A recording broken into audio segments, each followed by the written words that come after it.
Okay, ini yang saya cerita tadi, gambar rajah untuk tindak balas pengoksidaan etanol. Okay, ini eksperimennya, kalau ada dalam buku teks lah, boleh rujuk juga muka surat 100. Okay, yang sebelah atas ni jas pembakaran, yang sebelah bawah ni prosedur dia. Kita gunakan 5 cm padu larutan kalium dikromid 6 berasid. Okay, kemudian masukkan ke dalam tabung uji. Kemudian titiskan 10 titis asid sulfurik pekat. Apa fungsi asid sulfurik pekat?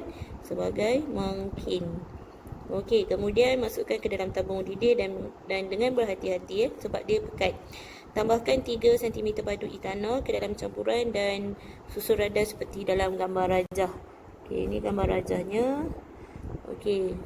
So, kita akan panaskan etanol, larutan kalium dikromid berasid dan juga mangkin dia tadi, iaitu asid sulfurik pekat.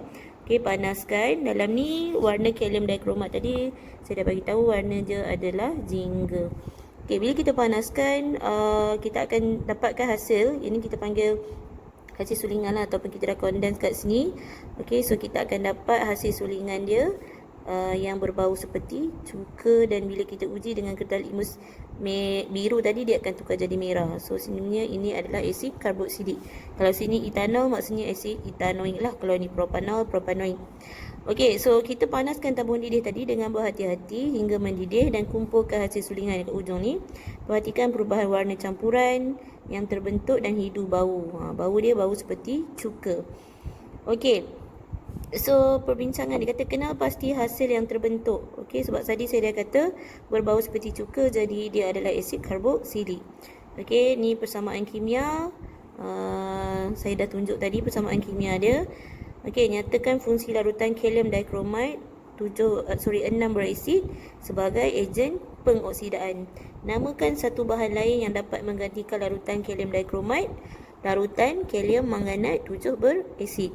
Okey, namakan satu sifat fizik dan satu sifat kimia hasil pengoksidaan etanol. Okey, sifat fiziknya kita kata berbau cuka ataupun larutan tak berwarna. Sifat kimianya nanti kita belajar hasil, sebab dia asid karboksilik. So, sifat kimia dia macam asid lah, boleh bertindak balas dengan logam, logam karbonat, logam oksida. Okey, itu salah satu contoh sifat kimia dia. Okey, so itu adalah untuk pengoksidaan. Okey, yang kita nak teruskan tadi adalah tindak balas pendehidratan etanol. Okey, so pendehidratan etanol. Okay, ini gambar rajah dia, pendehidratan etanol. Saya dah bagi tahu tadi, etanol akan apabila penghidratan etanol, dia akan membentuk etanol. Okey, kalau etanol, etanol. Kalau propanol, propanol lah. So, dia akan tukar balik jadi ini dengan mengeluarkan molekul air. Okey, menggunakan uap etanol yang dipanaskan, dilalukan kepada mangkin ni. So, kita tengok eksperimennya. So, ini eksperimen dia. Oops, bukan muka surat ini. Mana? Oh, yang ni, yang bawah ni. Okey, mengkaji tindak balas pendehidratan etanol. Okey, pendehidratan etanol. Keluarkan molekul air. Saya kata yang pertama, masukkan segumpal wool kaca. Wool kaca ni adalah kaca tapi macam dalam bentuk kapas. Maksudnya dia halus-halus je. Okey, dan wool kaca ni kita tak boleh pegang dengan tangan. Kita kena guna forceps. Sebab dia halus, dia boleh masuk dalam kita punya liang-liang roma lah. Okey, dan masukkan ke dalam sebuah tabung didih. Tabung didih ni kita bagi dia mendatar. Okey, maksudnya kita ada tabung didih.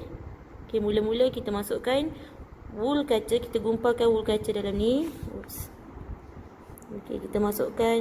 Alamak, saya lukis balik. Ni adalah tabung didih yang mendatar. Okey, kita masukkan wool kaca. Okey, dalam ni.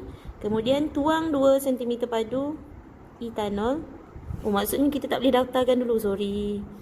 Okey, kita buat macam biasa dulu. Okey, macam ni. Okey, kita masukkan wool kaca dalam ni. Itu kita tambahkan dengan 2 cm padu etanol. Okey, untuk basahkan wool kaca tu. Kemudian apitkan. Baru kita apit secara mendatar. Mendatar macam ni lah. Ini mendatar. Dan penuhkan bahagian tengah tabung didih dengan serpihan porselin. Okey, tadi kita dah masukkan dekat hujung ni wool kaca. Okey, kat tengah ni kita masukkan serpihan porselin. Serpihan porselin ni kalau awak bayangkan mangkuk porselin, mangkuk kaca yang porselin tu, yang dia buat daripada tanah liat tu, kalau awak pecah-pecahkan, itulah serpihan porselin. Okay, kita letakkan dekat tengah ni. Kemudian sediakan sudu radas dah. Panaskan serpihan porselin. Okay, untuk pemanasan kita akan panaskan porselin. Okay, panaskan serpihan porselin, dan nanti serpihan dia punya pemanasan ni dia akan menghangatkan, dia akan bergerak ke sebelah, dia akan menghangatkan wool kaca. So kita panaskan yang ni, lepas tu kalau yang ni kita panaskan sikit je lah. Okey, kita hangatkan wool kaca yang dibasahi dengan etanol dari semasa ke semasa. Maksudnya kita panaskan sekejap. Tapi yang ni kita panaskan dengan kuat. Okey, serpihan porselin ni kita akan panaskan dengan kuat. Yang wool kaca ni kita panaskan sekejap-sekejap je, sebab wool kaca ni, etanol tu kan dia mudah meruap. Okey, so kita nak panaskan dia dari semasa ke semasa untuk menghasilkan wap etanol. So teruskan pemanasan dan kumpulkan gas yang terhasil dalam 2 buah tabung uji. Okey, ada sambungan tak? Ada. Okey, kemudian jalankan ujian berikut. Okey, kita akan jalankan ujian ke atas gas yang terkumpul.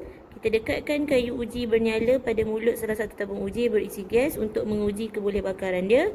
Yang kedua, titiskan air bromin ke dalam tabung uji dan goncangkan. So apa yang kita nampak nanti, untuk ujian yang pertama ni kita akan nampak ada nyalaan warna kuning dan menghasilkan jelaga. Okey, alkena kan terbakar menghasilkan jelaga. Lebih banyak kan berbanding alkana. Alkena ni jelaga dia lagi banyak. Kemudian titiskan 2 cm padu air bromin tadi. Bila kita goncangkan, kita akan nampak larutan peram bromin akan bertukar menjadi tidak berwarna, menunjukkan kehadiran karbon-karbon ganda 2, iaitu alkena, etena lah. Okey, so namakan gas yang terbentuk dan nyatakan siri homolognya. So gas yang terbentuk tadi sebenarnya adalah gas etena. Okey, nama dia C2H4 ataupun etena. Okey, siri homolognya adalah alkena. Okey, kenal pasti satu lagi hasil yang terbentuk dengan membandingkan formula molekul etanol dengan formula molekul gas yang dinyatakan. Kenal pasti satu lagi hasil yang terbentuk dengan membandingkan formula molekul etanol dengan formula molekul gas yang dihasilkan. Maksudnya kalau etanol C2H5OH, so kita akan dapat C2H4. So apa lagi satu hasil dia adalah H2O, air lah. Apakah fungsi serpihan porselin? Okey, serpihan porselin ni adalah mangkin. Okay, ada banyak mangkin kan. So untuk serpihan porselin, dia adalah mangkin untuk tindak balas pendehidratan. Okey, kemudian the last one dia kata mengapa serpihan porselin dipanaskan terlebih dahulu, bukan wool kaca? Kerana wool kaca ni adalah wool kaca ni kita dah rendam dengan etanol. Etanol ni mudah meruap dan mudah terbakar, jadi kita panaskan serpihan porselin dahulu. Okey, so itu adalah tindak balas kimia bagi alkohol. Okay, sebenarnya ada satu lagi, tapi dia lebih banyak kepada sifat kimia asid karboksilik. Kita akan bincang dekat asid karboksilik, iaitu nama dia pengesteran. Kita bincang dulu asid karboksilik, baru pergi ester. Okey, itu adalah sifat kimia bagi alkohol, iaitu pembakaran, pendehidratan dan juga pengoksidaan. Okey, tadi saya ada tersebut apakah hasil yang terbentuk kan. Bukan asid karboksilik, memanglah hasil dia asid karboksilik, tapi dia kata kenal pasti hasil terbentuk adalah asid etanoik. Okey, asid etanoik. Okey, so kemudian saya nak cerita juga, saya terlepas pandang sikit tadi. Mana? Kejap. Oops. Okey, yang ini.